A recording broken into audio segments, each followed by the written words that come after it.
Filhos e filhas, que alegria está chegando na sua história, na sua vida. Mais um dia encontrando-se com Deus, buscando a nossa formação. Bem-vindos e bem-vindas, vocês que estão pela primeira vez, vocês que já rezam conosco há muito tempo. A semana passada nós falamos do risco da infidelidade. Hoje nós vamos mergulhar nesse tema que eu gosto muito. Amou-nos até o fim. Que palavra forte. Enquanto isso, pega papel, caneta na mão para suas anotações. Vamos juntos mergulhar aqui nessa graça do amou-nos até o fim. Compartilhe, convide outras pessoas para estar rezando conosco, para estar aqui na nossa formação. O texto de hoje é João capítulo 13, versículo de 1 a 15. Amou-nos até o fim. Enquanto você compartilha, enquanto você se prepara, vamos juntos já em nome do Pai, do Filho, do Espírito Santo. Amém. Vinde, Espírito Santo, enchei os corações dos vossos fiéis. Acendei neles o fogo do vosso amor. Enviai o vosso Espírito, e tudo será criado, e renovareis a face da terra. Deus Todo-Poderoso, rico em misericórdia, que nos amou até o fim, que se doou inteiramente por cada um de nós, nós te entregamos agora toda a nossa vida, todo o nosso ser. Vinde inflamar esse amor, esta coragem, esta força de superar todas as nossas fraquezas para viver o plano do Pai para cada um de nós.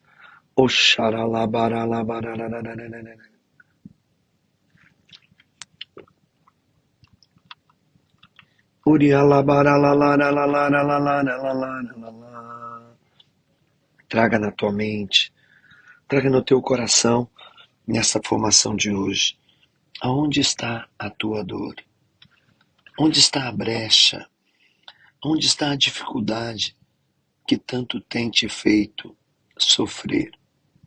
Quero orar por você hoje, mas vamos juntos na nossa formação e no final a gente deixa um tempo maior para a oração. João capítulo 13, versículo de 1 a 15. Era antes da festa da Páscoa. Jesus sabia que tinha chegado a sua hora de passar deste mundo para o Pai. Tendo amado os seus que estavam no mundo, amou-os até o fim. Estavam tomando a ceia. O diabo já tinha posto no coração de Judas, o filho de Simão Iscariotes, o propósito de entregar Jesus. Jesus, sabendo que o Pai tinha colocado tudo em suas mãos e que de Deus tinha saído e para Deus voltava, levantou-se da mesa, tirou o manto, pegou a toalha, amarrou-a na cintura, derramou água numa bacia e começou a lavar os pés dos seus discípulos. Enxugou-os com a toalha com que estava cingido. Chegou a vez de Simão Pedro. Pedro disse: Senhor, se tu me lavas os pés, respondeu Jesus, agora não entendes o que estou fazendo. Mais tarde compreenderás. Pedro disse: Tu nunca me lavarás os pés. Mas Jesus respondeu: Se eu não te lavar, não terás parte comigo. Simão Pedro disse: Senhor, então lava não somente os meus pés, mas também as mãos, a cabeça. Jesus respondeu: Quem já se banhou, não precisa lavar senão os pés, porque já está todo limpo. Também vós estáis limpos, mas não todos. Jesus sabia quem ia entregar, por isso disse: Nem todos estáis limpos. Depois de ter lavado os pés dos discípulos, Jesus vestiu o manto e sentou-se de novo, e disse aos discípulos: Compreendeis o que acabo de fazer? Vós me chamais de mestre e senhor, e dizei bem, pois eu o sou. Portanto, se eu, o Senhor e Mestre, vos lavei os pés, também vós deveis lavar os pés uns dos outros. Dei-vos o exemplo, para que façais a mesma coisa que eu fiz. Este era um grande sinal. Era um momento solene. Era a hora onde Jesus começava a mostrar o tamanho do seu amor por eles. O Senhor se inclina por terra e lava os pés dos discípulos. Que atitude linda! Que atitude grande! Que grande sinal Deus nos deixou! Aquele que criou céus e terras se ajoelha perante os homens que tinham acabado de brigar por posição, pelo primeiro lugar, por honras humanas, por glória passageira. E o Senhor ensina que o verdadeiro Rei do céu e da terra, Ele próprio, é servo. É o servo sofredor, conforme apresentado no livro do profeta Isaías, e que agora, nesse ato do Evangelho, se inclina. Ensina-nos que servir é reinar. Neste relato desta palavra, da última ceia, da sua última noite com os discípulos, tudo é importante. Jesus fala ao coração. Os últimos momentos de alguém são aqueles que ficam guardados para sempre nos corações. Nessas horas, aconteceram coisas singulares que os evangelhos tiveram o cuidado de transmitirmos, até mesmo nos mais detalhes, nos pormenores. Por exemplo, a rivalidade entre os apóstolos, que começaram a discutir qual deles seria o maior. O exemplo surpreendente de humildade e de serviço de Jesus, que se coloca de joelho e executa uma tarefa que se deixava aos servos mais ínfimos. Começou a lavar-lhes os pés, o amor e a ternura que manifesta pelos seus discípulos. Filhinhos meus, chega a dizer-lhes, o próprio Senhor quis dar àquela reunião tal plenitude e um significado incalculável, tal riqueza de recordações, tal comoção de palavras e sentimentos, tal novidade de atos e preceitos, que nunca acabaremos de meditá-los e explorá-los. Não será nesse tempo de formação que poderemos certamente falar de todos. Mas dá para pensar. É uma ceia testamentária. Jesus vai dizer o que vem, qual é a herança. É uma ceia afetuosa e imensamente triste, porque eles sentirão o abandono. E ao mesmo tempo, misteriosamente reveladora de promessas divinas, de perspectivas supremas. Está próximo, aqui na narrativa do Evangelho, a morte, com inauditos presságios de traição, de abandono, de imolação. A conversa decai logo enquanto a palavra de Deus flui aos borbotões, nova, extremamente doce, tensa, em confidências supremas, pairando assim entre a vida e a morte. Veja o que diz o Catecismo da Igreja relacionado a isso. Que durante toda a nossa formação nós temos trazido relatos do Catecismo. Ele nos esclarece sobre o mistério deste Evangelho. Tendo amado os seus, o Senhor amou-os até o fim. Sabendo que chegara a hora de partir deste mundo para voltar a seu Pai, no decurso de uma refeição, lavou-lhe os pés, deu-lhes o mandamento do amor, para deixar-lhes uma garantia deste amor, para nunca afastar-se dos seus e para fazê-los participantes da Páscoa. Jesus institui a Eucaristia como memória de sua morte e de sua ressurreição e ordenou aos seus apóstolos que a celebrassem até a sua volta, constituindo-os então sacerdotes do Novo Testamento. Que dia memorável! Este é o dia em que o Senhor Jesus instituiu o sacramento do amor, o sacerdócio. Dois imensos dons para a Igreja, para ajudar a cada um de nós na nossa peregrinação rumo à terra prometida do céu. E também para ajudar a mim e a você, as pessoas que amamos, na nossa peregrinação aqui na terra, rumo à terra prometida de uma vida de liberdade e união com Deus. Continua o Catecismo da Igreja explicando. Jesus escolheu o tempo da Páscoa para realizar o que tinha anunciado em Cafarnaum, dar a seus discípulos seu corpo e seu sangue. Veio o dia dos ázimos, quando devia ser imolada a Páscoa. Jesus enviou então Pedro e João dizendo: Ide preparar-nos a Páscoa para comermos. Eles foram e prepararam a Páscoa. Quando chegou a hora, ele se pôs à mesa com os seus apóstolos e disse-lhe: Desejei ardentemente comer esta Páscoa convosco antes de sofrer, pois eu vos digo que já não a comerei até que ela se cumpra no reino de Deus. E tomou um pão, deu graças, partiu, distribuiu a eles, dizendo: Isto é meu corpo, que é doado por vós. Fazei isto em memória, em minha memória. E depois de comer, fez o mesmo com o cálice, dizendo: Este é o cálice da nova e eterna aliança em meu sangue, que é derramado em favor de vós. Lucas capítulo 22, versículo de 7 a 20. Também a narrativa é fantástica e você vai amar de ver isso.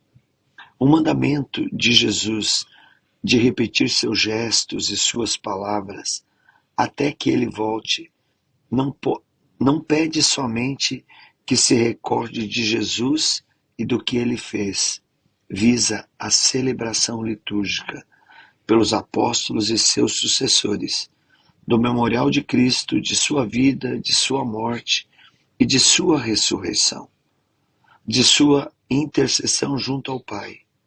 Desde o início, a Igreja foi fiel ao mandato do Senhor. A Igreja de Jerusalém se diz: eles eram perseverantes ao ensinamento dos apóstolos, a comunhão fraterna, a fração do pão e as orações. Dia após dia, olha o que fala o Atos dos Apóstolos, unânimes mostravam-se assíduos no templo e partiam o pão pelas casas, tomando alimento com alegria e simplicidade de coração. E como é hoje? Como estamos vivendo esse momento? A celebração da Santa Missa, não esqueçamos, é uma união com o sacrifício de Cristo na cruz. Assim se perpetua, viva e fecunda até o fim dos séculos. A lembrança de Cristo no meio daqueles que veio resgatar pela imolação. Filhos e filhas, a Eucaristia é, pois, o perfeito memorial que Jesus deixou da sua paixão e morte. É o testamento do seu amor por toda a parte onde se oferece o pão e o vinho, onde se encontra a hóstia consagrada, é recordada a imolação de Cristo. A Eucaristia recorda-nos, antes de mais nada, a paixão de Jesus.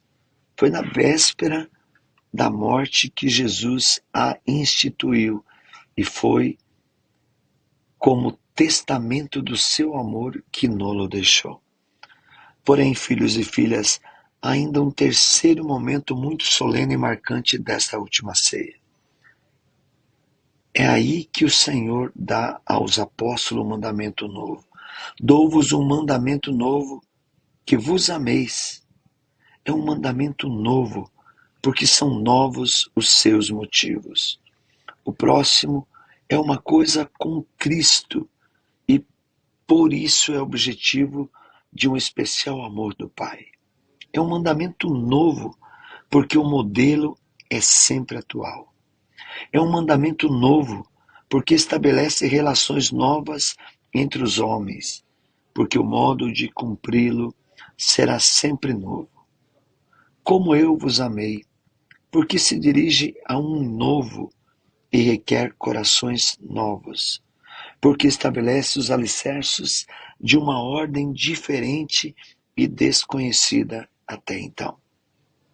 É o novo porque sempre será uma novidade para toda a humanidade, para os homens e mulheres acostumados aos seus egoísmos e às suas rotinas.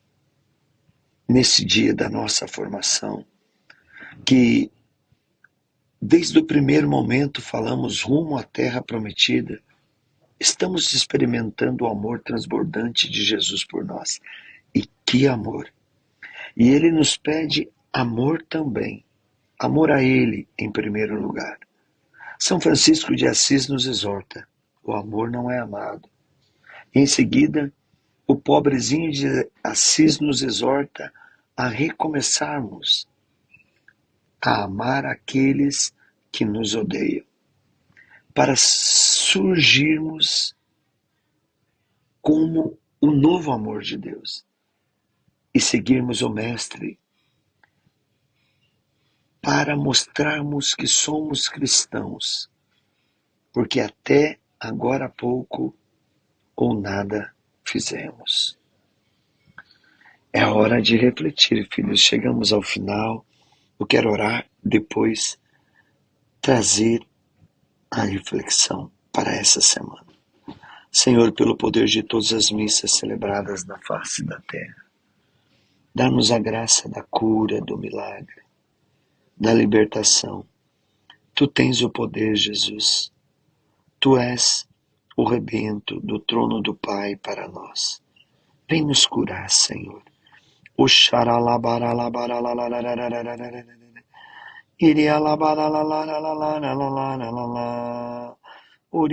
o Senhor está. Muitas pessoas que chegaram atormentadas para essa formação. Deus está dando um chamamento à Eucaristia. Guarde essa frase: se confessa pouco, comunga pouco. E tem a tendência a deixar de ir à missa. Mas se comunga sem confessar frequentemente, comunga despreparado. A Eucaristia é o ápice da nossa fé. Voltemo-nos para ela com todo fervor. A nossa reflexão para a semana. Tenho brigado pelos primeiros lugares, por honra e glórias, e me esquecido de que servir é reinar? Como está meu respeito pela Santíssima Eucaristia e pelos sacerdotes? Tenho buscado amar verdadeiramente as pessoas ao meu redor, sobretudo as mais difíceis para mim, cujo temperamento é mais contrário ao meu, ou que tem mais dificuldade em serem amadas? Como estamos vivendo isso? Peçamos que o Senhor nos dê a vitória. Nos encontramos todos os dias na Eucaristia, no Rosário, na Misericórdia. Ajude-nos a evangelizar. Siga-nos pelas redes sociais, tudo Irones Puldaro Oficial. Consiga novos seguidores. Você pode também comprar produtos que evangelizam e evangelizar a sua casa, a sua família, os seus amigos. loja.ironespuldaro.com.br ou pelo nosso WhatsApp 4299 143 4055. Com isso você se torna um evangelizador. Ajude-nos nesse tempo concretamente pelo nosso Pix 4299-108-2740, ou você pode fazer mais ainda, nos ajudar a evangelizar pelo doações.ironespuldaro.com.br. Siga os nossos combates. Estivemos reunidos em nome do Pai, do Filho, do Espírito Santo. Amém. Te espero aqui na semana que vem para mais um encontro com Deus. Deus te abençoe, Deus te dê a alegria e a parresia.